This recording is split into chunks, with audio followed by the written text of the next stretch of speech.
All right. I'm not going to start again. But anyway, so I'm in the middle of my story. Stan, being the absent-minded professor of the group, forgot to tell us that it wasn't black tie anymore. They changed their mind. It was just going to be regular attire. And so Kirby and I were the only ones in tuxes, that included the groom. He wasn't wearing tux. It was just us. So that was just, it's neither here nor there, but there we were in our tuxes. And so the next day we went to Stan's sister's house his parents' house to get all ready for the wedding. Because the wedding was going to take place a 2-hour drive in the countryside of Paris, in this beautiful little church. And so we all were running around, and I noticed this girl there, and I thought, oh my God, who is this girl? But we didn't have time to talk. I just saw a flash of her green eyes, and I thought, oh, okay, I gotta meet this woman. And things happened, we're all running around, and I was tasked with the job of driving. So I had to drive one of the cars, and people drove other cars, and we all drove to this wedding, which was actually quite far away, 2 hours, like I said, and several people got lost and didn't even make it to the wedding, but we made it. That was the important part, we made it. In fact, some cars didn't make it. They were actually supposed to be they were supposed to be doing blessings, and they didn't make it, so someone else had to sub. Anyway, so after the wedding, it was a beautiful ceremony. We were going to this unbelievable French chateau where the reception was going to be held.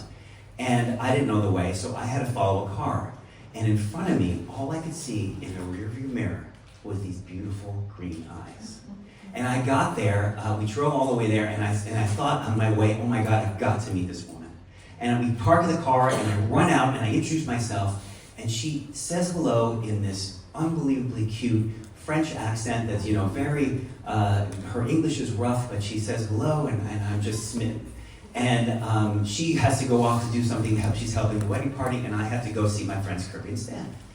Well, on the way to the table to go have dinner, all these people were asking me, oh, excuse me, do you know where the bathroom is? I'd like some wine. Do you have any wine? Because we're all dressed in tuxes. Anyway, so thanks, Stan. But I get to the table, and Stan had been involved in setting up the seating arrangement. And the seating arrangement was, I was sitting next to Anne-Sophie. And I was excited. And it turned into one of those romantic drama montages where we were sitting and talking and laughing and having dinner together, and then we got up and we walked through the garden of this beautiful chateau, and as it got cold, I took my tux coat off and put it over her bare shoulders, and it was just this unbelievable thing as we walked arm in arm, and she looked at me and she said, I love you.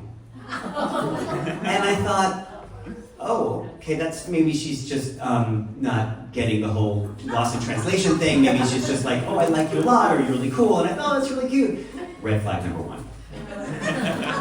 So we have a wonderful evening together, and the evening is ending, and it's time for us to stop.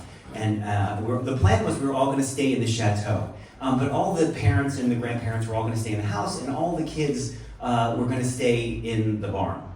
And we all decided that the barn accommodations were freezing and not nice, and there was literally straw on the ground, and we were like, no, we don't want to stay here. We're going to go back to Paris. So we get in the car. We were about to get in the car, and I go to Anne-Sophie, hey, listen, can I get your contact information? I want to talk with you again, and maybe we can see each other a few more days here. And she said, sure. And I said, great. So she fills out her thing, and she hands it back to me, and it says, on the card, it says, would you like to come with me back to my apartment to stay? And I looked and I thought, I'm here to visit my friend Stan and Kirby, so I politely declined. No, I didn't. I said goodbye to Stan and Kirby. I jumped in the car with Anne-Sophie. We drove to Paris, and we got to her apartment, and we go up to this, it's on a high floor, we go up to the top of the apartment, the doors open to the elevator, which goes right into the apartment, which means fancy, right? She presses a couple of buttons, this is 92, and all the shutters go up. And we're looking at a beautiful skyline of Paris, and it's just unbelievable. And I'm thinking, okay, she's beautiful, she's rich, and it turns out her dad is is a advisor to Mitterrand. So it's like check. We're good shape. So we have, I won't go into the details because my daughter is here, but we had a great time that night. And the next morning, we're sort of lounging in bed, and we had been talking about my family and my sister, and she says, well, why don't you call him? And I thought, well, that'd be nice. So I called my sister, and of course she didn't answer, because she never does. My family knows that. But then she said, well, why don't you call your parents? So I called my mom and dad. And my dad is very straight-laced. And I got on the phone, and I love messing with him. So I got on the phone, and I said, I said, guess where I am? And they're like, I don't know. I said, I'm in bed with a beautiful French woman. And they said, oh, that's very funny, Gary. And I said, no, listen. And I handed the phone to Aunt Sophie. She's like, bonjour. And my dad's like, oh, that's not appropriate. Anyway, so that evening finishes, and the morning finishes, and it's time for me to go back to see my friend Kirby and Stan. And she had to go study for an exam she was taking. She was taking the bar exam. And so again, another one, smart. Oh, these are all good things. But I get back to Stan's house, and he says, listen, I gotta tell you about Aunt Sophie. And I said, well, what's the story? He said, well, so 6 months ago, she caught her fiance in bed with another woman. Found out the relationship had been happening for several years. They had a 7-year engagement. She broke off her engagement. She broke off the marriage. She had suffered a mental breakdown and did some self-harm. And if that weren't enough, the bar exam she was taking, if she failed, she had to take the whole year again. Red flag number 2. So I see her the next day, and I said to her, I'm feeling terrible. Like I don't want to be a cause of any of this problem. I don't want to cause you any pain, and I certainly don't want you to mess your test up and everything. And she said, no, I'm much better. I'm fine. It's all good. I'd love to spend time with you. And me being a 20-something American red-blooded man, and being told that by a beautiful French woman, I was like, okay. So we spent more time together. We spent the next few days together. And then it was time to leave, and we said our goodbyes, and I flew back home. And she called me a few days later and said, hey, listen, I took my test. It's a month before I hear my results. Why don't I come visit? And I said, great. So she came to visit, and at first it was amazing. We had a great time. We were spending great time together, but then it became clear that there was a little bit of an obsessive nature to her. She didn't want me to do anything else except for be with her. She didn't want me to see anyone else. I had just started a new job, and I was trying to meet other people, and go out to dinner with them and have drinks with them along with her, but she didn't want that. She wanted to just be with me. And she would come with me in the morning on the bus to my office, and then I'd go in the office, and she'd go home on the bus and stay in the apartment, and then meet me afterward on the bus after my job was done, and then we'd drive back to the apartment together, and it was just like a little bit like, oh my God. But that wasn't the big issue. The big issue was that every day, multiple times a day, she'd say, I love you. And I would say, thanks. Or, that's really nice. Or, I like you too. Because love means, for me, love is a big deal. Love is, when you say love, that's heavy. And I maybe I was going to get there, but I was not there yet. And one day, and that was red flag number 3, by the way. Because one day, we're coming back to my apartment, and I'm unlocking the door to my apartment, and she says, I love you, Gary Rudman. And I just sort of absentmindedly said, I love you too. And then I'm like, I didn't mean that. I'm so sorry. I mean, I'm going to get there. And so doing that whole backtrack, it didn't work. She was inconsolable that night. She was not happy. So then the next day, her dad called and said, she had been with me for a month. And her dad called and said, okay, number 1 is you need to come home. I'm sick of paying money for you. And number 2, you failed your exam. So she went home. And there wasn't a lot of things holding her there because I didn't say I loved her, and she failed the exam, and so on and so forth. So we kind of lost touch. She was engaged to be married within 6 months and married someone else. But people ask me, do you think you'd do that again, knowing all that you knew and the obsessive nature and the way she was, and it's like she was kind of like attached to you, and would you do it again?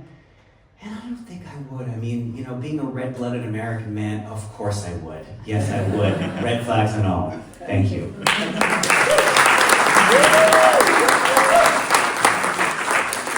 Okay, who do we have next? I don't remember. Oh, by the way, I'm sorry, I just want to show, that's her eyes. And that was Kirby and me at the wedding with our tuxes.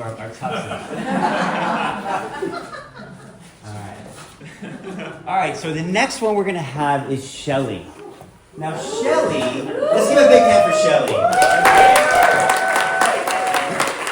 a couple things I want to tell you about Shelley is Shelley is very nervous to be here, but I think she's going to do such an amazing job. She told me her story. It's a great story, so let's give her a big warm welcome.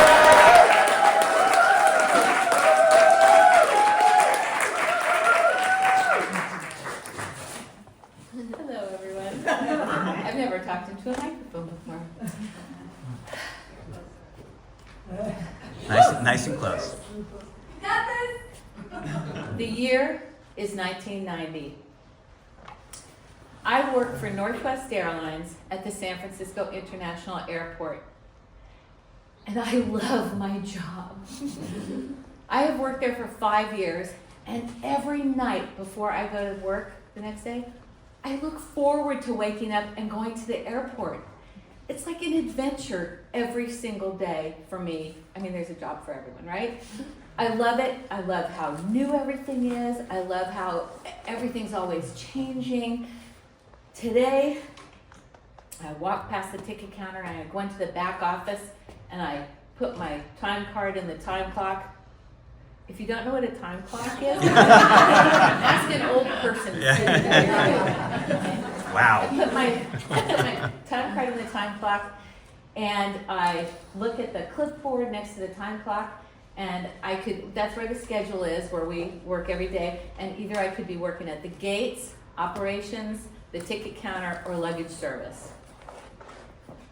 I am standing in the fishbowl behind the counter, which is what we call the luggage service office.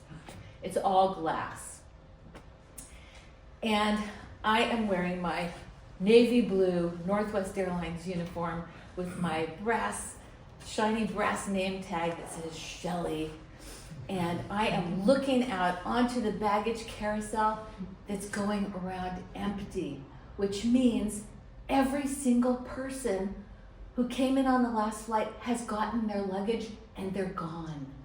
And I get to take my first break where I am going up to the employee cafeteria.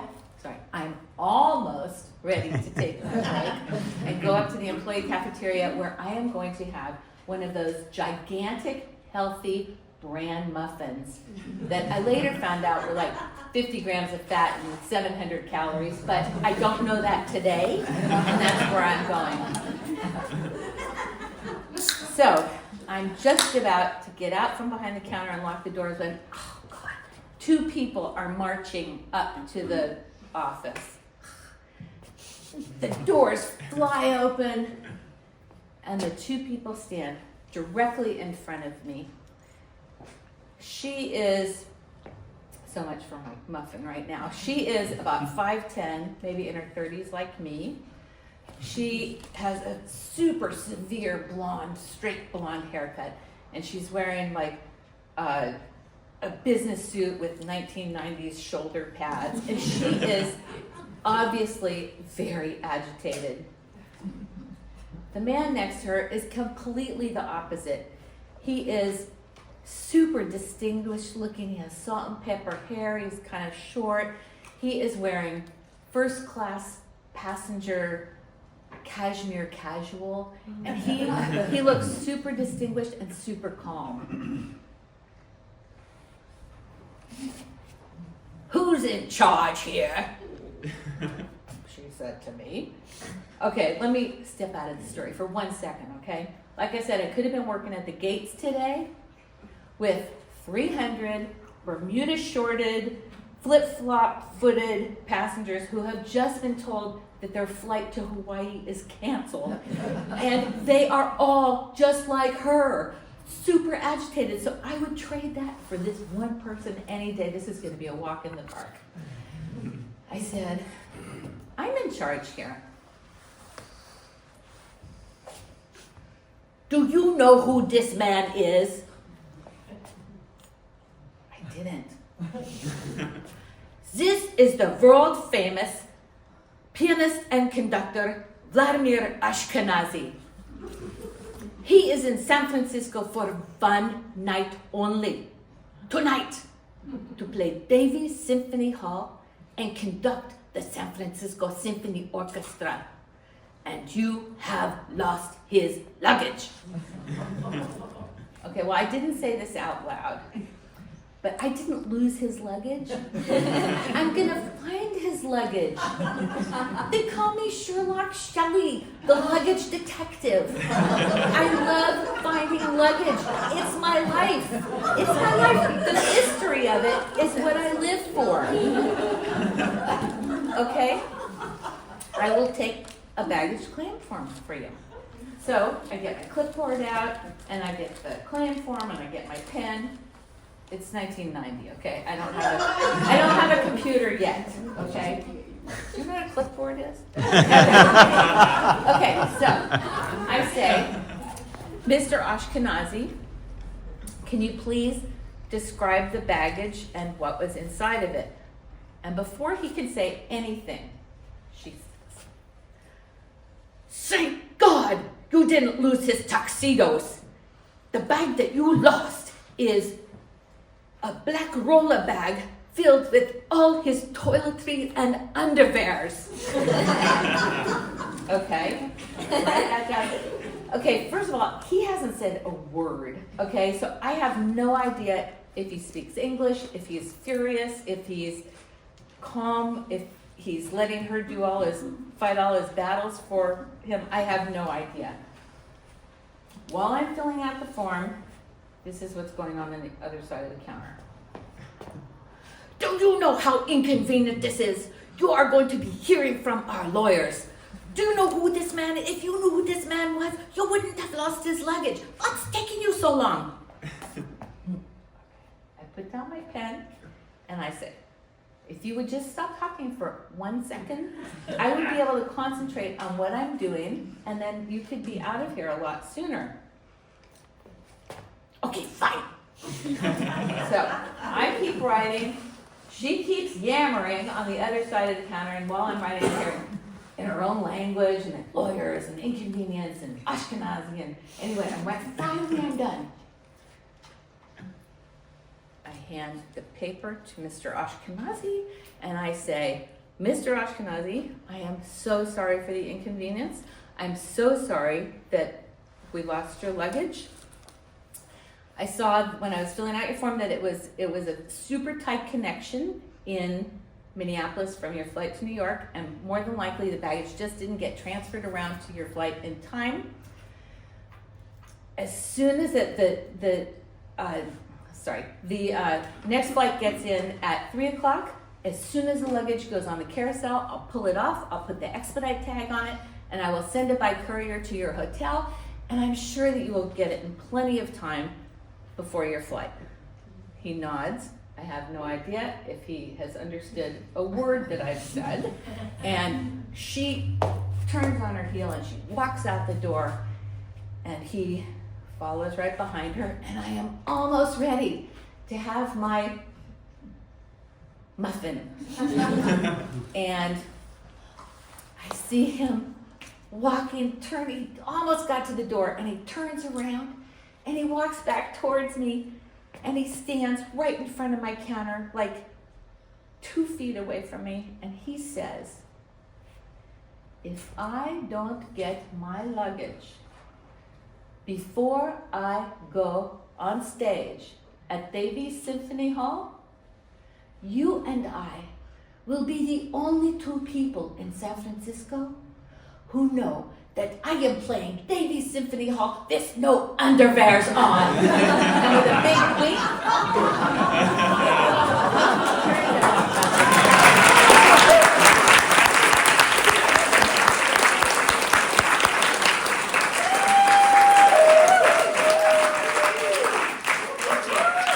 And epilogue.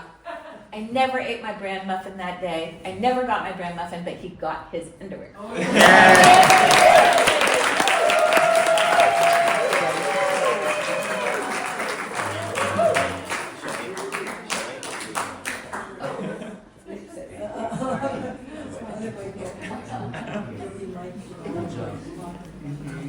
Wow, let's give it up for Shelley. That was first time.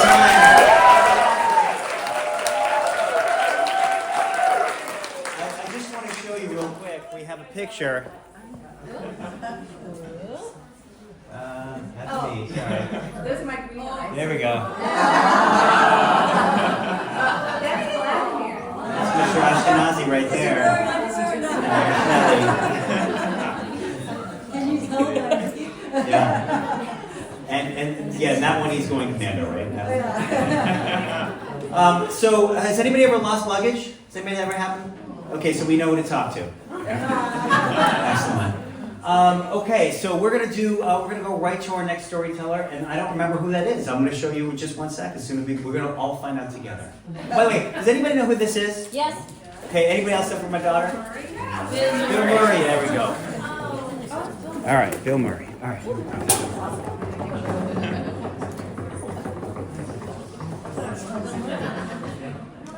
Ah, Lizzo.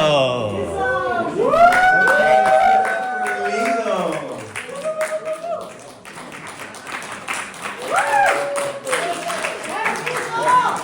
Hello, everybody. Hi. I have a confession to make, and I hope I'm not the only one in the room. I read next door. I read next door a lot. You know, cringe. If you've never read Marin Next Door, you are really missing out. Let me give you an example. So a newcomer comes into Mill Valley and he posts, man, whoever is practicing that guitar, you're kind of good. I'm having a 2-year-old party. You want to come play? Literally 30 seconds, there's a response. I know you're new in town, but do you know that Bob Weir lives right above you? And you know who that is, right? I don't think he does children's birthday parties. So this is Marin Next Door. So if you don't read Next Door, we can have something else in common. There's nothing better than a dog story on Valentine's Day. Yes, I'm a dog fan. Anybody else? All right, a few years ago on Valentine's Day, there's a post and it says, I found a dog. He's wearing a hot pink raincoat. I left him tied up at the church. We're talking this color hat here, on it's sort of hot pink. And I think, oh my God, only a Marin who dresses a dog in a hot pink raincoat. But then my mind kind of goes of, have you guys been to the lumber yard and seen the parents do the European parenting style where their kids are running all over while they're eating avocado toast, and every once in a while there's a toddler in the middle of the street, that sort of thing. I think, well, maybe this dog has parents like that, and they've got him in a hot pink raincoat so that they can see him, the distance while they finish their matcha. But time at the church, that is very not Mill Valley. Agree? Yeah. The joke in Mill Valley is, if reincarnation is real, I want to come back as a Mill Valley dog. So Valentine's Day is Valentine's Day. And it's dark and it's starting to rain. I'm snuggled up in my favorite spot with my dog and my cat. And my husband's watching basketball. Wait, ladies, 35 years of marriage, that's what you get to look forward to. And I have to check. I don't think I'm the only one here. I have to check on that little hot pink raincoat dog. There's nothing better on Next Door. Do you know what I'm talking about? The reunited and those animals that were lost, right? So I look and there's no reunited. And I think, gosh, it's been hours. And there's no response to this little dog. And before I know it, I've got my shoes on and I'm running out the door, no coat on. I failed to see the flashlight I had put on my kitchen counter from the car because I changed batteries that day. And I don't tell my husband where I'm going, I just go. And I arrive at this church, it's pouring down rain. And I get there, and the redwood trees are high, and there's shadows all around, and I think, gosh, this is not typical in Mill Valley, that no one responded to a dog post. Is this a trick? Are you guys thinking the same thing? Like, a hot pink raincoat, is this a trick? And I'm going to be out in the dark doing this, looking for a dog in the dark. But the coyotes have been really loud lately, and I just can't. So I call my husband. Of course, he doesn't answer the phone. So I think, I can't leave this dog. What if this is real? So I take my flashlight and get out of the car, and I mean, it is boring. I have no coat on. I kind of scan around with my cell phone. I can hardly see anything. And there I see it, under the stairs of the church, a little hot pink raincoat. And this little guy is under there, and his raincoat's keeping him dry. He's actually doing pretty well. I think it was 5 hours or something. And I walk up to him. I'm going to take him, get the leash. And now comes the almost part of the story. I feel like I'm being watched. I think, oh my gosh. And I get a chill that goes down my spine, and I look over my shoulder, and there's a face in the darkness. And then another face, and another face, and another face.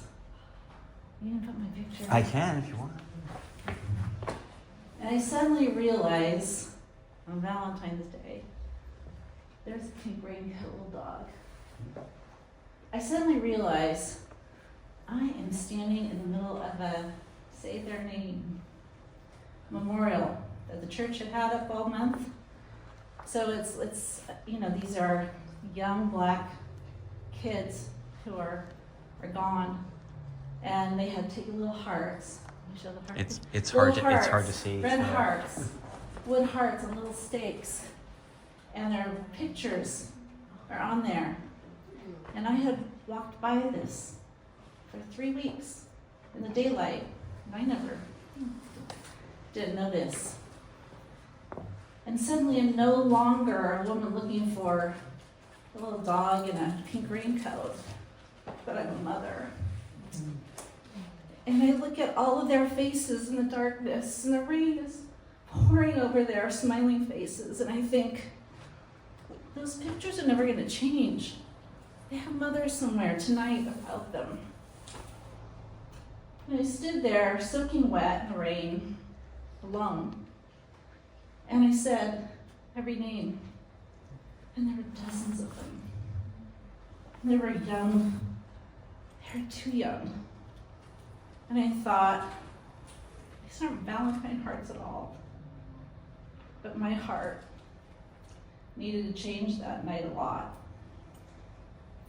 So I wiped, soaking wet, crying. I wiped my face, and I take a deep breath, and I grab the leash of the little dog still there in the pink raincoat, and eventually the Humane Society limo arrives to take the VIP client to warm bed. And again, Marin County being Marin County, they know his name. They put him in the front seat. They have treats, and the two of them drive off. And I get in the car, the rain's coming down the window. I say, I'll remember you. Thank you.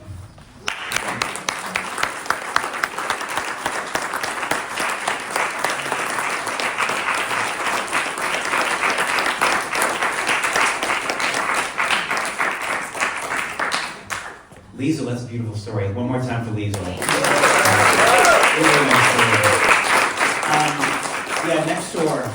Next door is always a lot of fun.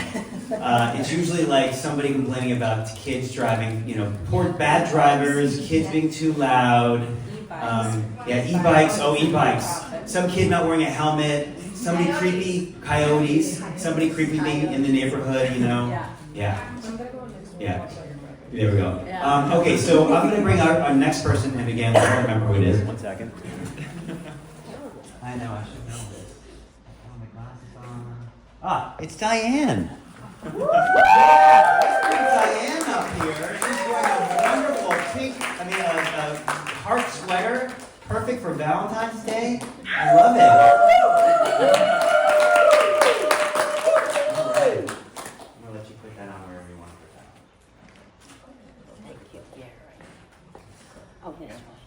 Go.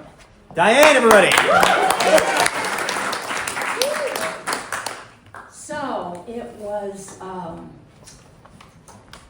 A long time ago, I was 35 years old. I was living in Tucson, Arizona, a place I did not like. I just think I got on the wrong bus one day and got there and got stuck. Maybe that's happened to some of y'all sometime. And so here I was, I didn't like the desert, I didn't like cactus, I didn't like the sun, and I just didn't like anything about it. And a couple of my friends came up to San Francisco, and they came back and they said, it is so great, we're moving there. We're moving there. And so they moved. And so I came up to visit them, and I'm old, and sometimes I lose my train of thought, but it'll come back by here eventually. So I came up to visit them, and I said, oh my gosh, this is my place. Oceans, the bay, redwood trees, North Beach. I have to move here. So I went back to Tucson, and I had this wonderful mentor. Her name was Jean, and she was Southern, like I am. And I told her, I said, Jean, I really want to move to San Francisco. But I said, I don't have $1,000. I don't have a job. I said, I do have a place to live. It's in a friend's house, but all the bedrooms are taken, so I have to stay in the garage.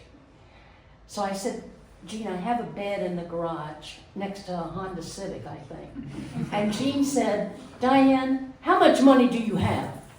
And I said, well, I have $260. And she said, leave today. Jean's wonderful, uncommon wisdom. She said, go today. I've never known you'd have more money than that. So I packed up my Datsun B210 yellow, and I got a driver from the U of A to help me drive, and we came up to San Francisco, and oh my gosh, I loved it. I got an apartment in North Beach. I mean, that was the holy grail, to have an apartment in North Beach, because I knew a plumber who'd done some plumbing on that apartment, and he knew that it was had not been put out for rent yet. And so my friend and I got that apartment. We moved into North Beach. I loved it. All of a sudden there was culture. There was no culture in Tucson. You don't have to go there to find out. There's just no culture there. There's nothing but cactus and hot. And cowboys. So I got to San Francisco, and I'd sit in North Beach and write in my journal, pretending I was writing a novel, and everybody else in North Beach was pretending they were writing a novel. And probably if you looked over their shoulder, it would say blah, blah, blah, blah, blah. Later on, I did write a couple of books, but back then, I was just dreaming. So I started hanging out with a group of people, and there was this adorable man, so cute. He was from back east. He actually moved to San Francisco the same month I moved from Tucson. It was July 1981. And he was kind of preppy and kind of young. And I discovered that he was 12 years younger than me. So there was no way I was going to make a move on him, you know, me being the older lady. So we started going places together, though. I had a car, the Datsun B210. He didn't have a car, so we would drive to the beach and Ocean Beach and all the sights and things. And I don't know if you've ever had this experience, but when you meet somebody and you like them, you might be sitting at a table, or you might be in the car, and you might just want to reach your hand over and touch their hand. But you're afraid, and you're too afraid to do it. It's just too far a reach to go over there. And that's what I wanted to do. And he wanted the same thing, but we didn't know that. Now, we almost didn't get together because we were both too shy. But fate stepped in, and we had a matchmaker. It was this guy named Dan, who was like a go-getter guy, and you know, let's make something happen guy. And Dan went to Brian and said, hey, she really likes you. I'm dating her best friend. Take her out and plant a kiss on her. Well, he took me out and planted a kiss on me. That was 40-some years ago.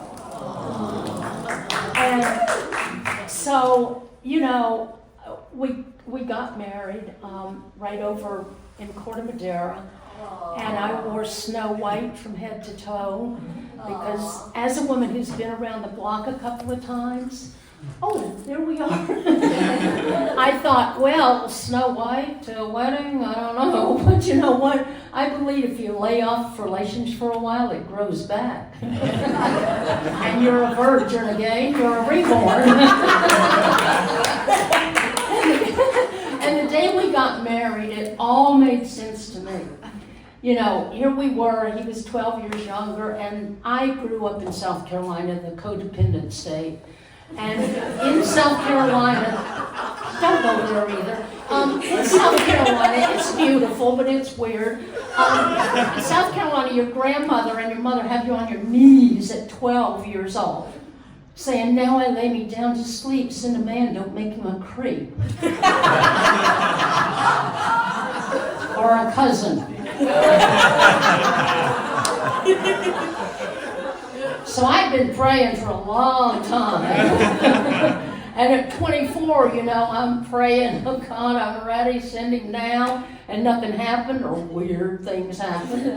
And then at 30, I'm really ready, I'm ripe, I'm overripe, and nothing happened, or weirder things happened.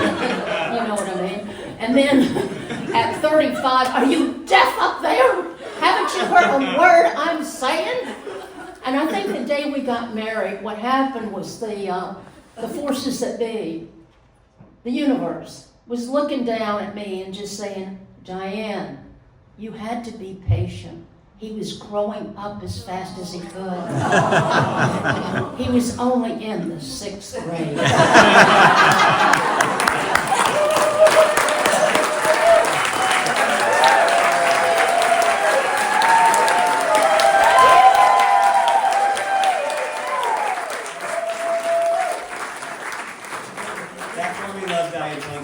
She's so great. She's so great. What's that? Is he here? I don't know. Yeah, he's here. No, right there. Oh, okay, right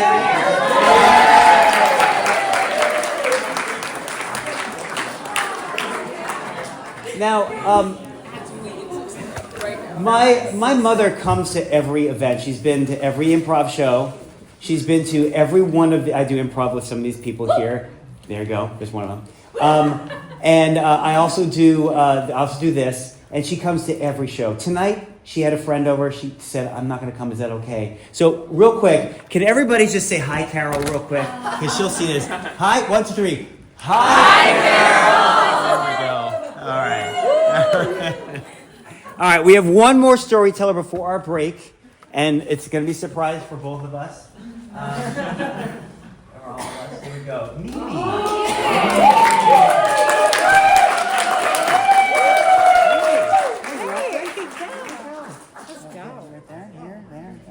Let's go. Mimi! All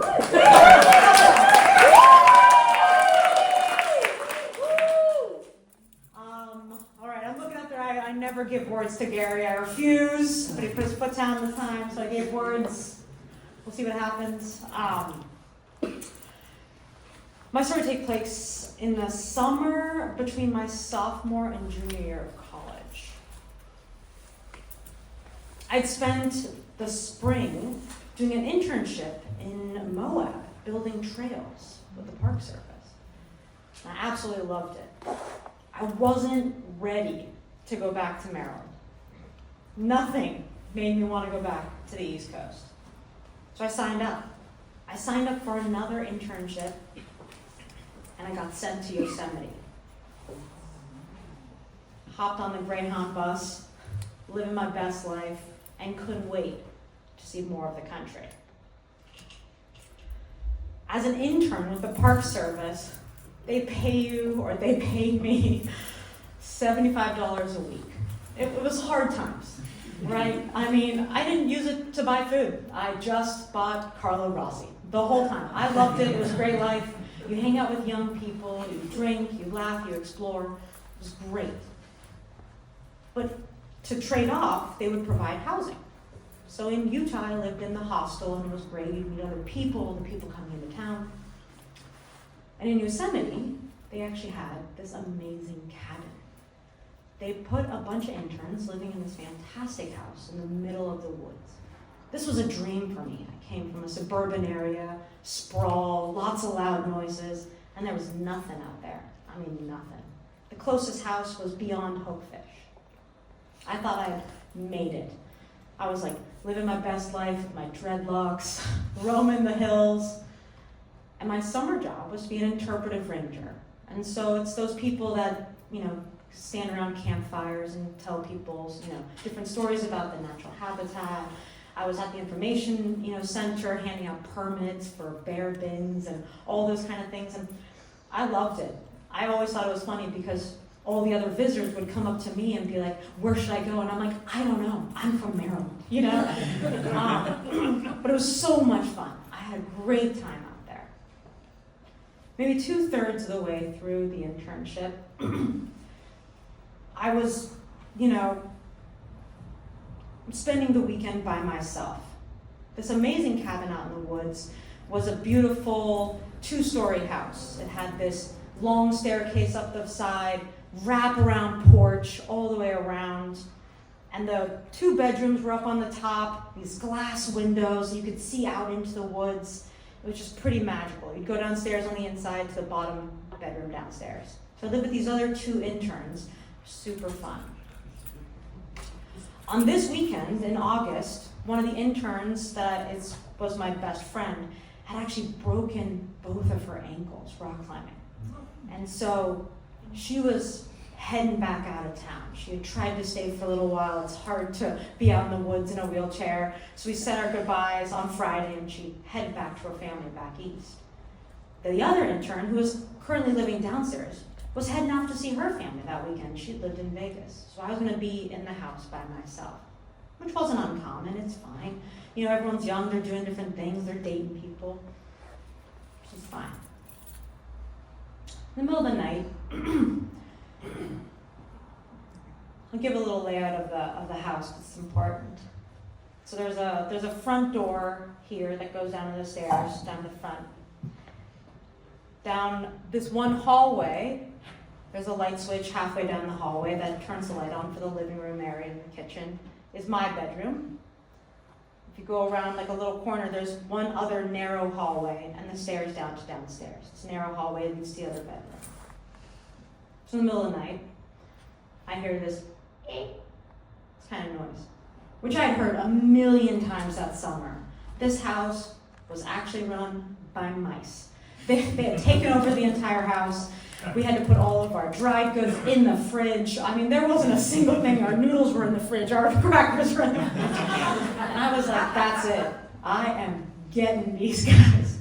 So I come out. It's 1 o'clock in the morning. I run out, turn on the light, run into the kitchen. I'm like, bah! Nothing. Looking at her, bah!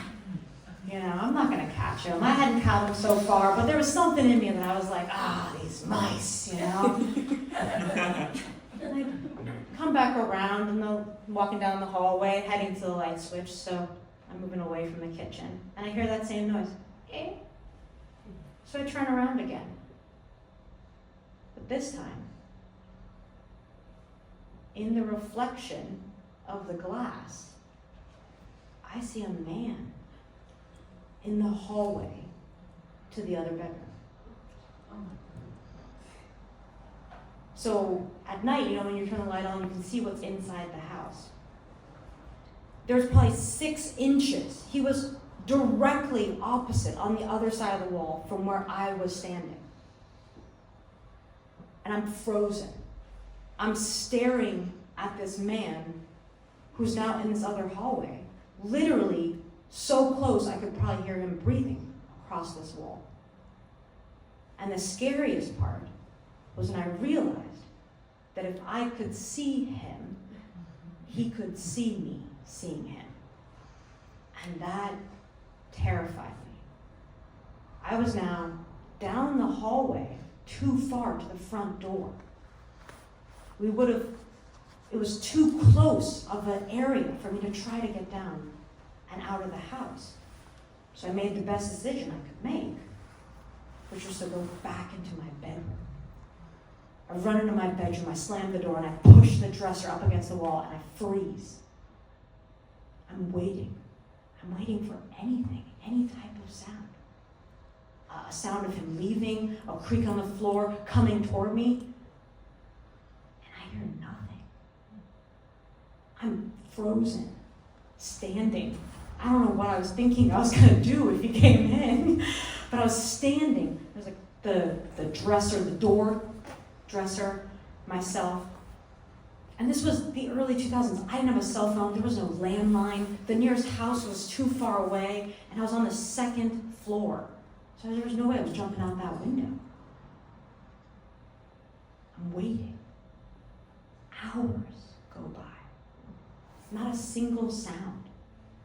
I mean, it's the kind of silence that you can like hear your own breath. You hear your heartbeat. You're like, stop it, heart. You're making too much noise. I need to hear if there's someone moving.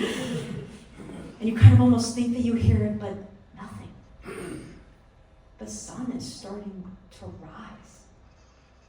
It's now 5, 6 in the morning, and I'm in a tough spot. I need to get out. I need to get out of this house. But if this guy was in the hallway, or if this guy's by the door, I don't know where he is. So I started as slowly and as quietly as I can, pulling this dresser just slightly away from this door. Listening to hear if I hear any noises. You know, you just keep doing it just enough that I could fit my body in between the door and potentially get out. And then, you know that scene in Jurassic Park when Laura Dern is trying to make it into that gate, and she can't see the velociraptor, but she knows the velociraptor is there, and she says, run. She's saying it to herself, and that is my true experience, that I felt this like, go. And I ran. I've never run so fast in my entire life. I burst through the front door, ran down the stairs, ran all the way into town. Maybe like 15 minutes. I have no idea. I didn't even have the courage to look behind me. I didn't want to know if he was following me. I was too scared. I make it into the park police, and I'm like, oh my gosh, there's a guy in my house. I'm an intern. I have this like whole story. It's like 6 o'clock in the morning. It's probably the most action they've seen in a long time. They've rallied the troops, and I'm back in the cars heading back to my cabin. We get back to the house. Several of the park police are now circling this house. They're walking up and down. They're going in the front door. I'm sitting in the car describing what this man's face looks like. I could describe it to you right now. It's etched in my mind. They circle the house a couple times. And then one of them comes down and asks me and says, are you sure you locked the door? I'm from DC. We lock everything. It's odd to move to Marin. You guys don't lock stuff. I lock everything. This house didn't just have a bottom lock. It had a deadbolt, right? Which I remember undoing in my speed haste run into town. And I was like, oh yeah, it was locked 100%. And he goes, well, you know what's odd? Is all of the windows, all of the things around the house are covered in cobwebs. There's no sign that anyone actually got into your house. No, I don't know what's more scary. Almost dying, thinking of the man that was inside my house in the middle of the woods when I was there by myself, or that there was no man and it was a ghost. That's it.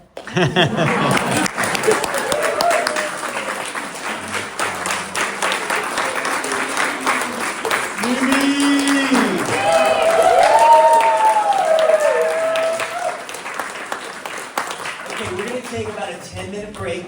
There's a bathroom there in the corner. There's drinks over there. If anybody hasn't paid, talk to Jules and take a few minutes, and then we're going to have 4 more storytellers. Thanks so much. All right, everybody, thanks for coming. Let's have your seats. So those of you who have popcorn, Mimi, Sarah, all the fun people have popcorn. Just be cognizant of the sound that it makes, and it's distracting to the storytellers. Just try to be really quiet with popcorn. Way to call my mother. Yes, exactly. Okay, so our first storyteller after the break is Lynn. And this is Lynn's first storyteller. Let's give her a big round of applause. So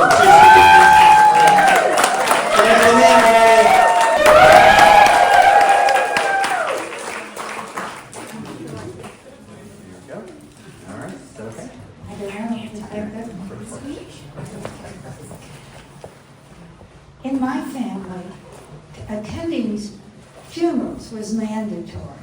I mean, you could miss weddings and christenings, but you better be there for the funeral. So when my Aunt Rose died in California in 1954, my mother and I and 6 relatives got on a TWA 4-engine propeller plane in Kansas City, Missouri, to fly to California for the funeral. This was the first time any of us had ever been on an airplane. In those days, being an airline stewardess was seen as a glamorous job, even though then they mostly just served meals in bus trays. TWA advertised that their applicants had to be 20 years old, have a high school diploma, and good vision. That was code for no eyeglasses. But realistically, the women had to be between 5'2" and 5'6", and weigh between 100 and 130 pounds. There were mandatory weigh-ins before each flight.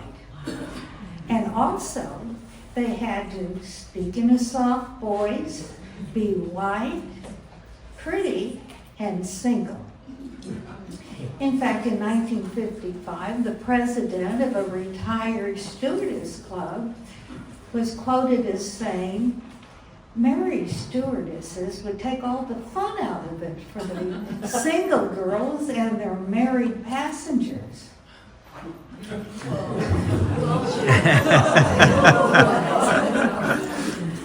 Later, I had a friend who had been a stewardess for TWA in the 50s, and she told me that when she applied for the job, she was required to raise her skirt and show her legs to the interviewer, and then she was told that she needed to wear a padded bra. TWA gave their stewardess about 6 weeks of training, mostly classes in hairstyling and makeup. Safety training was not seen as a priority. What the airlines were looking for was the epitome of the ideal 1950s single woman from a male point of view. Now, I was 16 years old, and this was a big adventure for me, and I was very excited. I had a window seat next to my mother, and I was fascinated by my bird's eye view of the patchwork quilt of different colored farm fields, and the miniature barns and houses, and the tiny little cars and trucks traveling on ribbon-like windy roads. When we flew above the clouds, I felt like I was in heaven. I was really enjoying myself until I looked out the window and noticed that one of the propellers on our side of the plane had stopped, and the engine had flames shooting out. There was no announcement from the pilot or the stewardess, and so I frantically called the stewardess over, and said, tell the pilot that one of his engines is on fire. And she answered in a soft voice and said, not to worry. The plane can fly just fine with 3 engines. Okay. Not long after that, I noticed that one of the engines on the other side of the plane wasn't working either. I'm frantic. There's no announcement, so I call the stewardess over a second time, and I say, tell the pilot that now he's got another engine that isn't working. And she said, no, not to worry. She said, the pilot has turned that engine off to balance the plane. And then she told us, we're going to make a forced landing in Albuquerque, New Mexico. Forced landing? Oh my God! With my nose pressed against the window, I started looking for the Albuquerque airport. Finally, it comes into view. And the plane flies right past it. This pilot doesn't even know where the airport is. I'm panicking. I called the stewardess over a third time, and I said, tell the pilot that he needs to turn around. He passed the airport. It's back behind us. And she said, no, not to worry. She said the pilot is just circling the airport to use up the excess fuel in case we crash.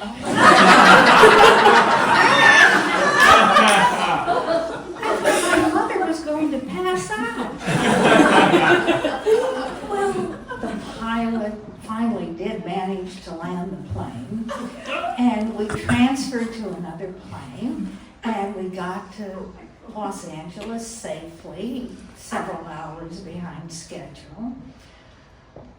But after the funeral, my mother and I took a train back. And after that, I was terrified of flying, and I tried to avoid it whenever I could. Well, many years later, I was in the San Francisco airport with my new boyfriend.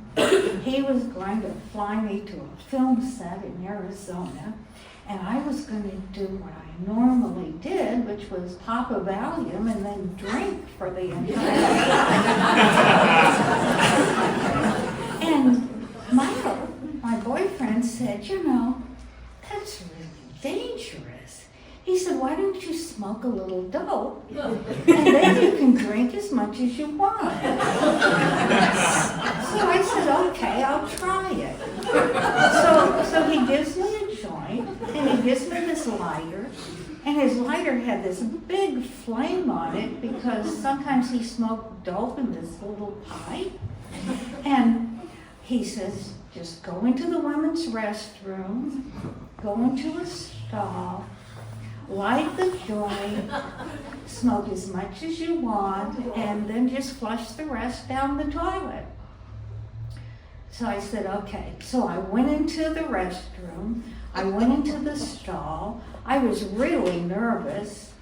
I try lighting the joint, and I'm having a hard time doing it, but I finally get the thing lit, and I smoke part of it, and I flush the rest, and I come out of the stall, and I look in the mirror, and I burnt my bangs off. Well,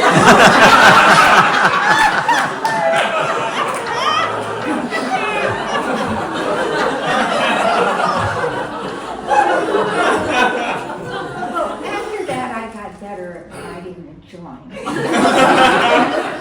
So then, whenever I would fly, I continued to drink, but I would also either smoke a joint or take an Ativan. Now, my best friend was fighting terminal cancer for 6 years. So every year, I would fly back to Kansas and spend my annual vacation with her. She was in denial about her condition, so we just tried to have a good time together. Whenever I took these trips, I would always take an empty suitcase with me because I knew that Ann and I were going to hit every garage sale, flea market, and thrift store in the greater Kansas City area. I would buy so much junk, and then I would have to figure out how I was going to cram this in my suitcases. On 2 separate occasions, I even bought a chandelier. I wound up having to ship back to California using my clothes as packing material, but had the added benefit of creating more space in my suitcase. So my vacation is over, and Ann is going to drive me to the airport. And I get a joint from her black sheep brother. And I smoke the whole thing on the 1-hour drive to the airport. Now, Ann was a virgin as far as illegal drugs were concerned. And she was a nervous wreck for the whole trip. She was convinced that someone in a passing car was going to see me smoking this joint, and they were going to call the police, and we were both going to be arrested and put in jail. Well, by the time we get to the airport, I'm really loaded. Ann parks the car. She airs the car out. She gets my luggage out of the back. And she drags me and my suitcases up to the waiting red cab. Now, this was right after the Oklahoma City bombings, and everybody is very nervous. And the red cap is asking me questions, and I'm trying to look like I'm okay. And I'm concentrating very hard on answering his questions correctly. And he asked me if I packed my own suitcases. And I told him I did. And he asked me if I knew what was in them. And I told him I didn't. And Ann starts to laugh. And when the red cap tells me they're going to have to x-ray my luggage, she laughs even harder. She laughs all the way down to the x-ray machine. She keeps laughing while they put my suitcases through. She even laughs when the technician looks at me seriously and tells me he's going to have to open one of my suitcases. It seems like she can't stop laughing. I don't know what's wrong with her. I'm wondering if maybe she inhaled a lot of marijuana fumes on that hour-long drive to the airport. Anyway, the technician opens my suitcase and paws around in it, and then he turns to the other technician and says, "She's got the base of an Oster blender in there." And Ann laughs so hard, she pees her pants right there in the sitting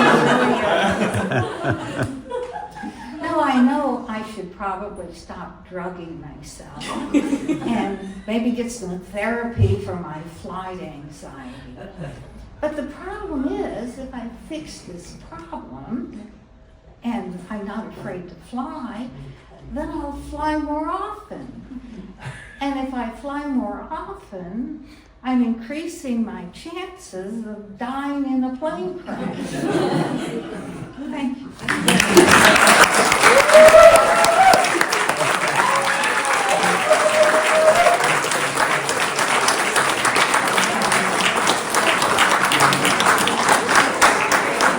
Okay, that was a great story. Give it up for Leah more time.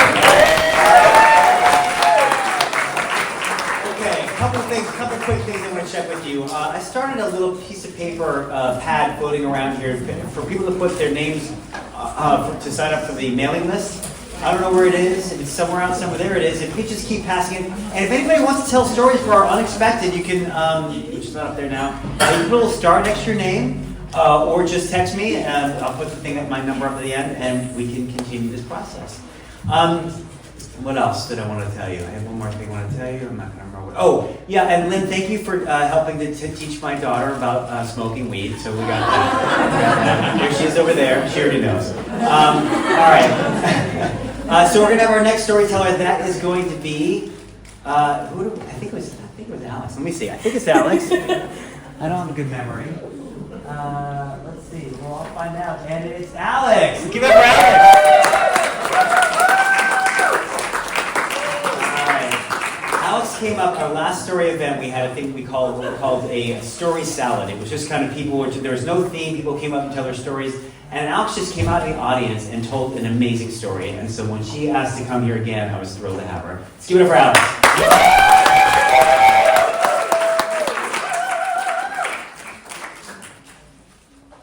Nice. The summer I graduated high school, I had no money and no car, but I was super determined to have a good time and live out my last couple months in Marin before I went to Santa Barbara to go to college. So when my friends asked me if I wanted to go camping at Turtle Rock, I was definitely game. With the slight hiccup of me not having a car, so I had no way to meet them up there. So I'd go to my dad, and I'm like, Dad, you gotta give me a ride to this random trailhead in Belvedere so I can meet up with my friends and go camping in the totally legal trail where it's totally fine to go there and we're allowed to be there. And my dad looks at me and he's like, that objectively seems like a terrible idea. I don't know if I should drive you there. And I beg him to let me go, and he finally gives in, and he's like, okay, I will give you a ride to this trailhead in Belvedere so you can go camping at Turtle Rock with your friends. So I pack up my bag, and I get my sleeping bag, and my dad reluctantly drives me to the trailhead, and I meet my friends. Before I, say goodbye to my dad, he looks at me, and he says, are you sure you want to go? Because this is very clearly not a camping site. I think you're just camping on the side of a trail. And I'm like, yeah, no, that's the plan. I think I'm good. Thanks for checking in though. So I follow my friends up down the trail and they take me to this cluster of trees. And I did not get the memo that night we were gonna all be sleeping in hammocks. So I felt a little bit dumb with my sleeping bag, and I was also not very game to sleep in a hammock that night. So I decided that I would just sleep in my sleeping bag and they could be up in the trees. So I set up my little sleeping area, hanging out with my friends, and as any Marin teenagers would do while they're illegally camping on a random trail, they start smoking weed. Which, I'm cool, I'm chill, that's fine, everyone smokes a little bit of weed, not me, but I'm, cool with it.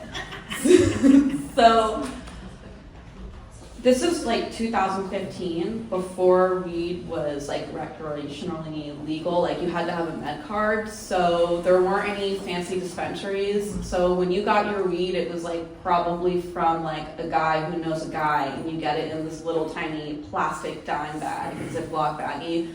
Sure, some of you guys are familiar with those. Well, Lynn is for sure. Yeah, sure. So they pull out this little baggie and they start smoking weed and they're going through it really fast, and before you know it, the baggie's empty and they throw it in the bush. And I'm like, you guys, we are already level 8 degenerate right now. We can't litter on top of that. That seems super wrong. So I go into the bushes and I pick up the plastic baggie and I put it in my bag because, I'll associate with weed smokers, but I'm not going to associate with litter bugs. That just takes it a little too far. So the night goes on. I'm having a relatively good time. The reality is it's actually kind of boring to camp in a place where you're not really supposed to be there and there's no amenities and you're just kind of sitting in the dark with your friends. And it's time to go to bed, at least for me. So I get into my sleeping bag and I'm trying to settle in. And then it just kind of hits me. I don't want to be here. I would like to leave right now because it's actually really cold. And I don't even like anyone that much here. And I'm not actually sure why I thought this would be a good idea. And I'm thinking about what my dad said before I left. which was, "Are you sure you want to go?" And really regretting how confidently I told him yes. So I'm like, okay, I cannot call my dad to ask him to pick me up because that's way too embarrassing, and I'm honestly just not in the mood to get lectured. It's also like 2 or 3 in the morning right now, so he might not even be awake. So I pull out my phone and I Google Map my home address, walking trail. It's about 2.5 hours, and ETA is 5 in the morning. I'm like, that's perfect. That's great. That's totally manageable. I can do that for sure. 2.5 hour walk, easy. And I'll get there before they wake up, so they won't even know that I didn't get a ride from my friends back and I walked back home from Turtle Rock. So pack up my bag. I ditched my sleeping bag there, which my mom gave me a really hard time for after because I came back and never returned her sleeping bag. But I'm like, okay, I'm wearing my Doc Martens, I'm in my puffy jacket, I got my beanie on, and I was smart enough to bring a flashlight, and I'm on my way. And this walk felt like one of the longest walks I've ever taken in my life. And it was pitch black. I didn't see any sign of like civilization pretty much the entire walk, except like maybe somebody's random backyard, like once or twice here or there. And I remember just being like, I'm so happy I have this flashlight. You know, I'm checking my map. I'm like, that's weird. I feel like the ETA is not getting lower. Because you know how Google Maps, as you get closer, the time's supposed to go down. It's not going down as quickly as I would have hoped. So I'm kind of figuring I might be getting lost right now. But I'm like, it's fine. I'm going to keep going. I think at this point I'm like 2 hours into the walk, and I'm like, why does it still say I'm so far away, and why can't I see anything around me?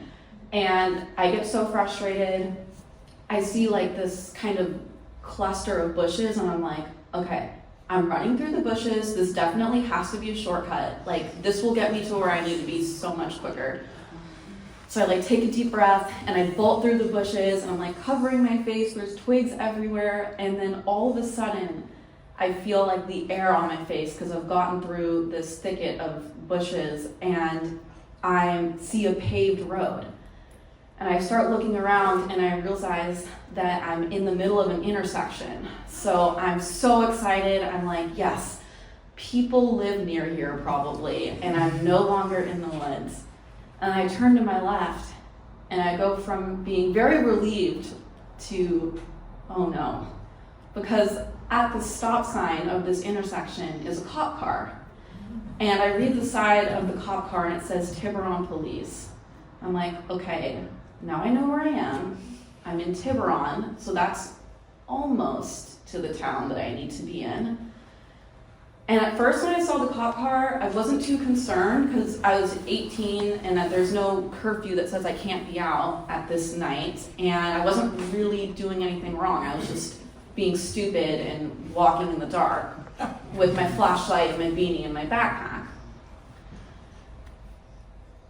But I guess I looked kind of interesting, and this cop gets, turns off the car, and he gets out and starts talking to me. And he's like, "Can I get your name, lady?"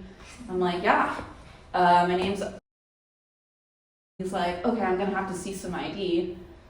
So I pull it out of my wallet, and my ID actually had like a burn hole in it, so it was like not the most credible looking ID. And it kind of like made it hard to read my address.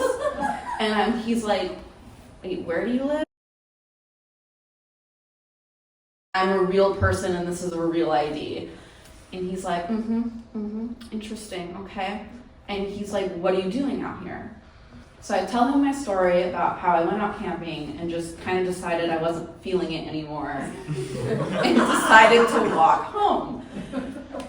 He just kind of looks at me like, that's a really vague and like random story to explain how you ended up in this intersection in a very like random residential area in Tiburon. But he looks at me, and I think he takes pity on me, and he's like, "Do you want to ride home?"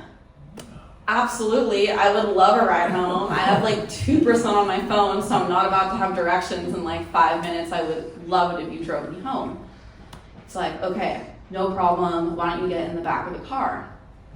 So I get in the back of the police car, and I've never been in the back of a police car before. And when I first got in, the first thing I noticed was there was no door handles on the inside, which was really weird. And I felt like in that moment, I'm like, I just kind of lost a sense of control and agency, because now it's not up to me whether or not I get to leave this cop car.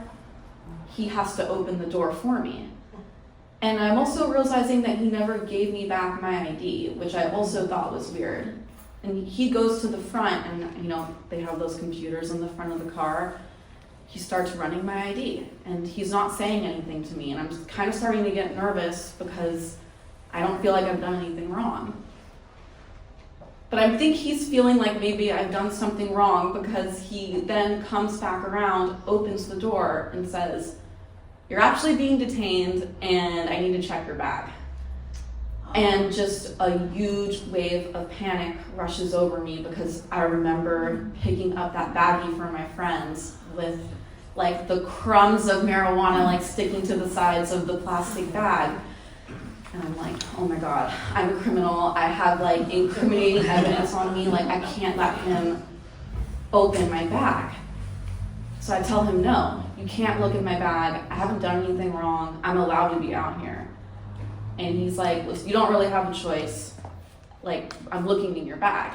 And we go back and forth for about 10 minutes of him telling me he's gonna look in my bag and me saying, no, you're not gonna look in my bag. And then I realized at that point, finally, that I'm not going to win this battle.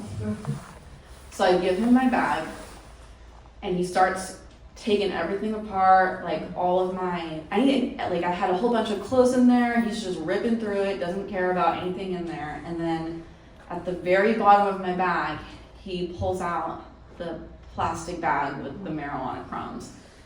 I'm like, this is it. I almost got home with my parents not knowing that I walked here, and they're definitely about to get a phone call. He looks at me and he says, is this what you were worried about?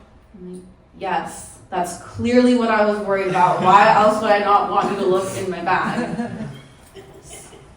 And he gets really quiet.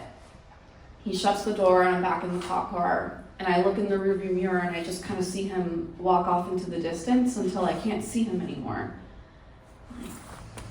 Now I'm alone, and I don't know where this officer is, and all my stuff is outside of the car. And so I'm there for like another 5 to 10 minutes, and he then finally gets in the driver's seat and starts driving the vehicle, and he hasn't said anything to me. I just remember closing my eyes and being like, I'm not going to open them until the end of this drive is over, because I'm like kind of mentally starting to grasp how much trouble I might be in. And if I thought the lecturer was going to be bad for calling my dad for a ride home, it was about to be really bad if they get a phone call from me at the police station. So I close my eyes, and I feel the car stop, and we're outside my house. I take a sigh of relief, and then the cop gets out and opens the door, almost like a gentleman, except we're not really like on those terms yet. And he hands me my backpack, and he says, you should really not be walking out this late at night. I'm like, noted, thank you. And I go back into my house, kind of just thinking about everything I had been through that night, that long walk in the dark, the fear that I felt when the cop went through my bag. And I realized I learned 2 things that night. 1, just call your parents if you need a ride, because way better than almost getting arrested. And next time I pick up someone's trash, I'm putting it in their bag.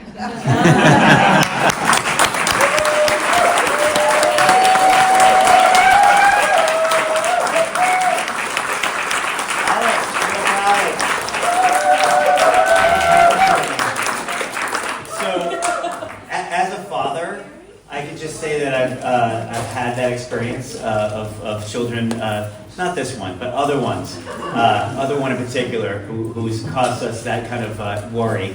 Anyway, he's not here today. So we have two more stories. Now, our next storyteller is Fatima. Now, Fatima, this is her first time as well. So let's give a warm welcome for Fatima.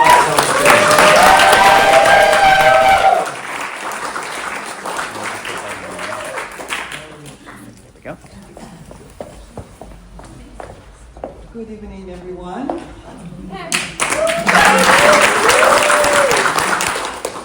This is not the first time I'm speaking in front of the people, but the first time I'm speaking in English. And I just realized how brave I am.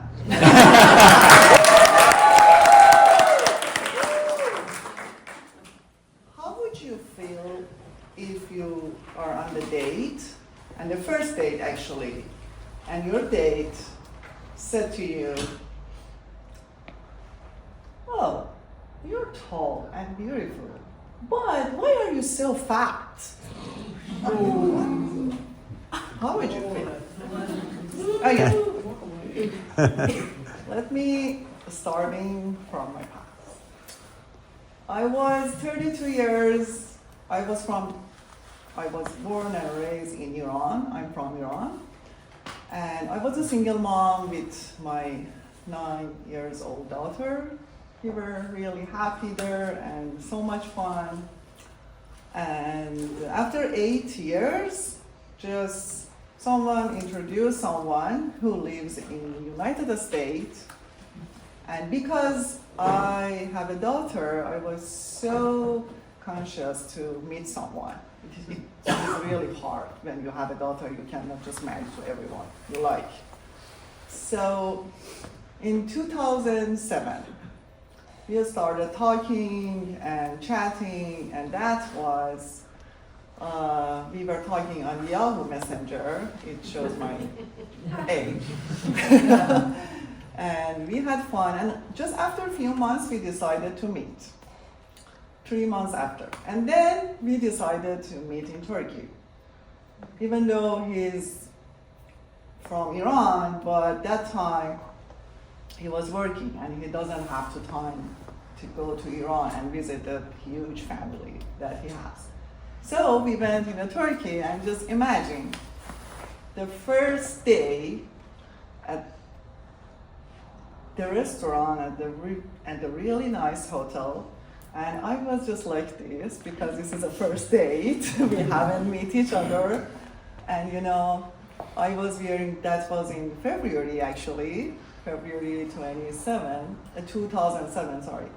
And then I was wearing the turtleneck, pink, really nice cashmere, and just like this. And I was trying to sit in front of him like this. And suddenly he said, "Oh, I'm sorry. You're tall and beautiful. Why you're so fat?"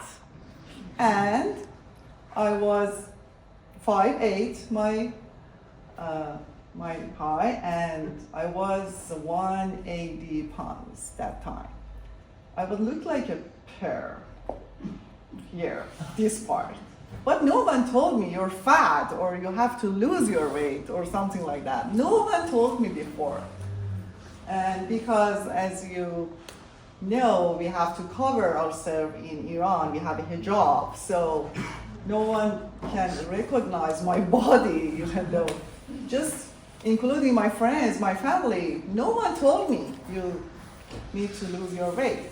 So, just imagine me, I was shocked at the first time, and I was going to split my coffee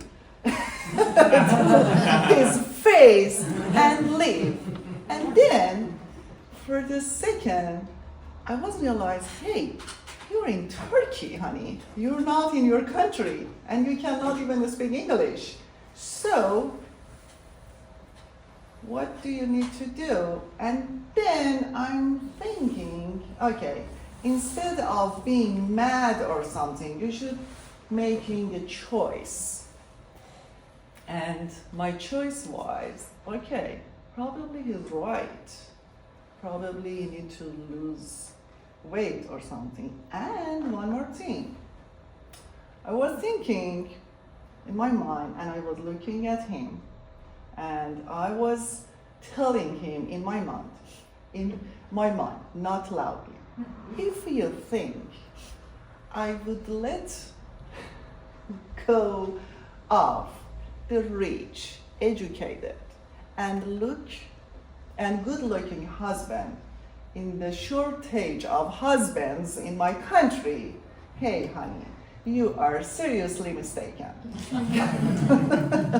And then I came back to Iran after 5 days. And I saw the nutritionist, and she said, yes, you have to lose almost 20 pounds. My size was 12 that time, and I am 6. And no, obviously.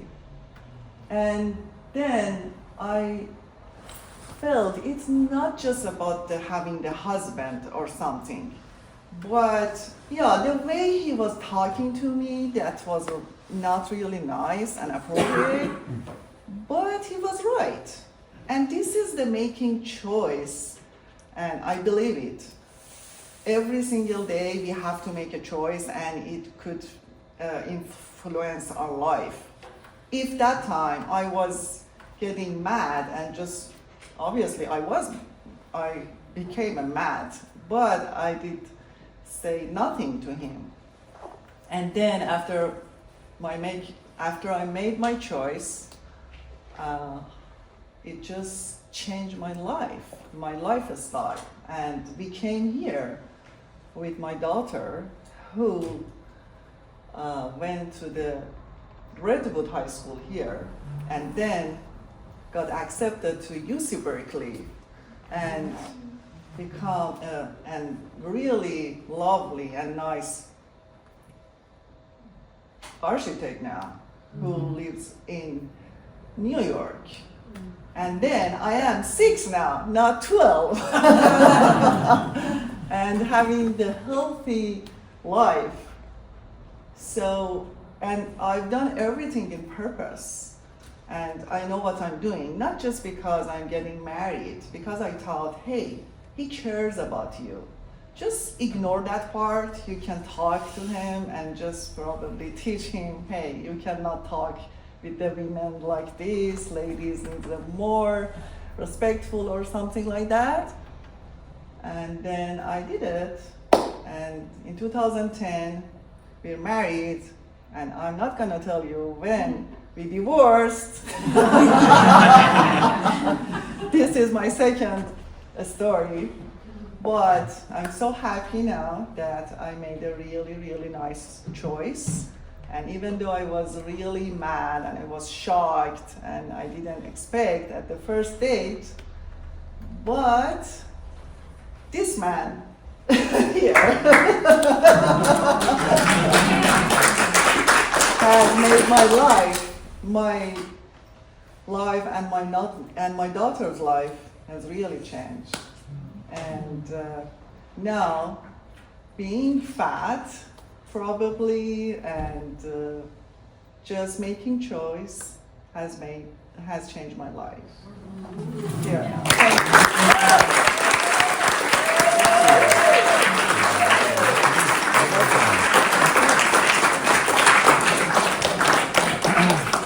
All right, one more time for Fatima.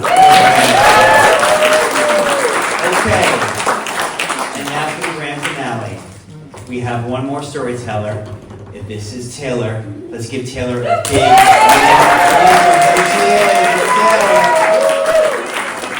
You're my friend.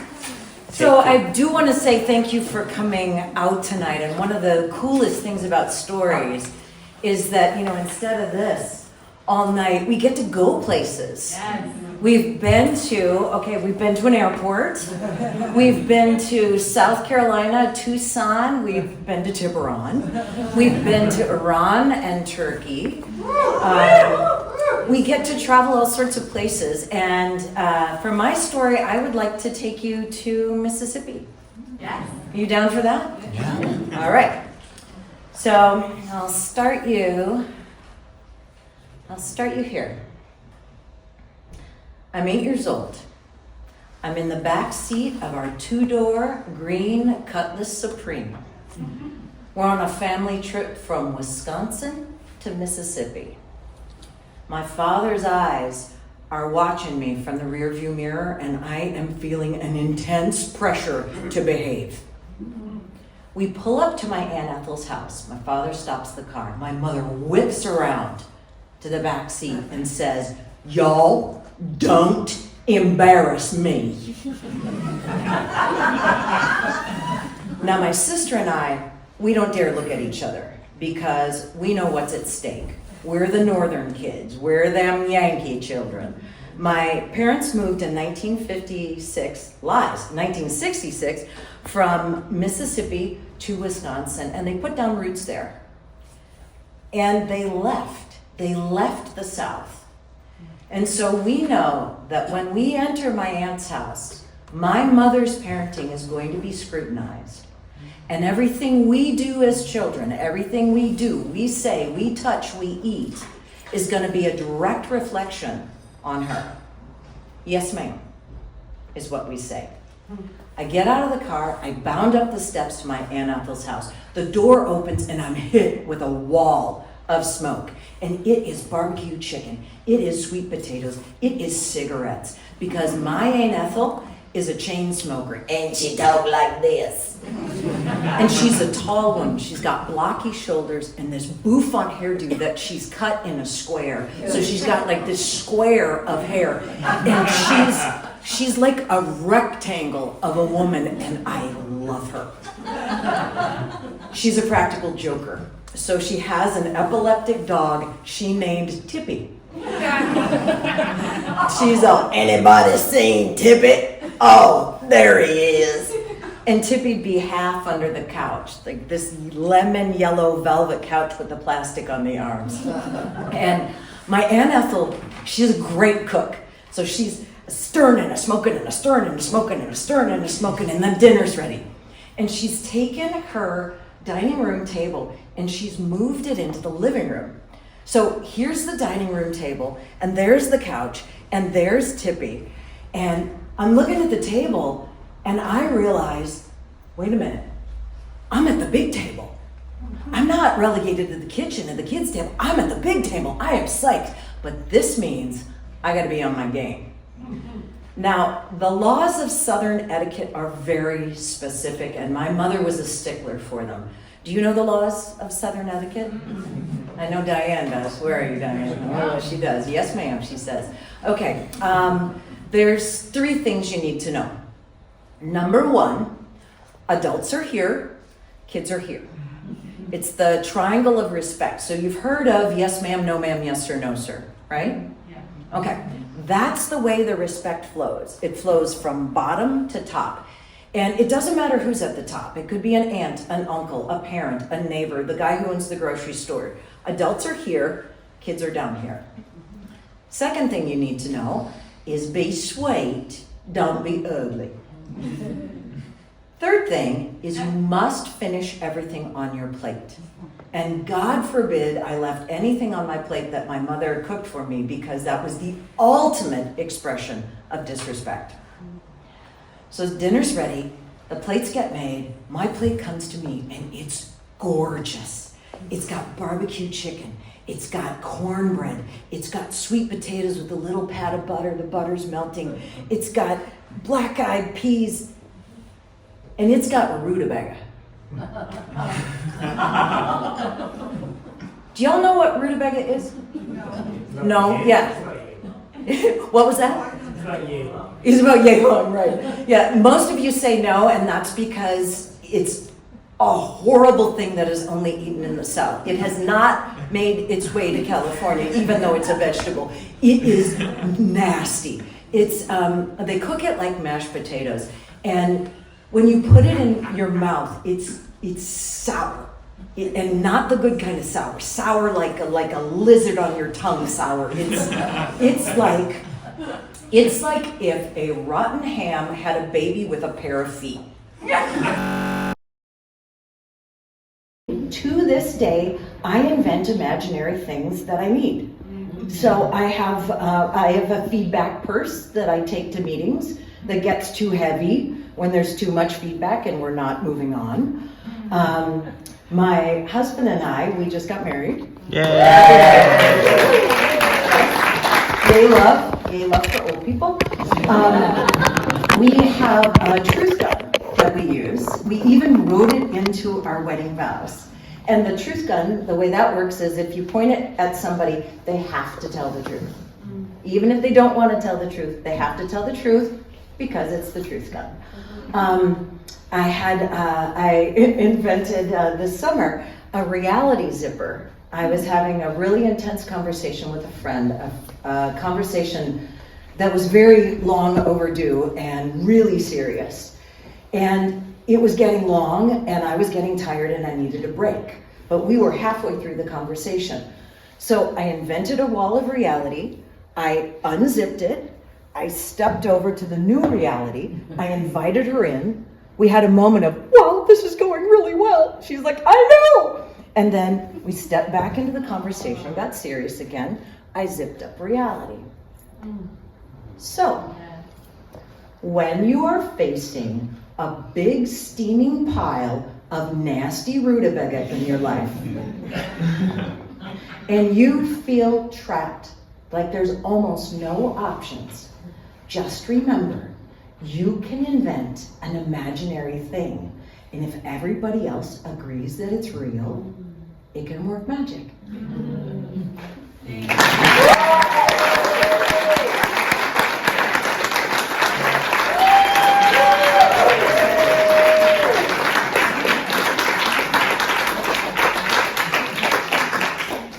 All right, everybody. Wow, we did 9 fantastic stories tonight. I want to just give a big hand for all the storytellers.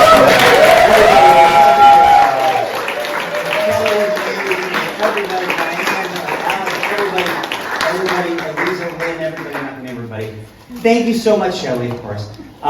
Thank you, everybody, for coming. Mimi, I'm forgetting everybody. Anyway, thank you for coming. We have, again, I'll put the thing up. We have other storytellers, slams every month. We're doing our next one on the 28th of March, if that works for Jules. And look out for the flyers and everything. Thank you, everybody, for coming tonight. Happy Valentine's Day.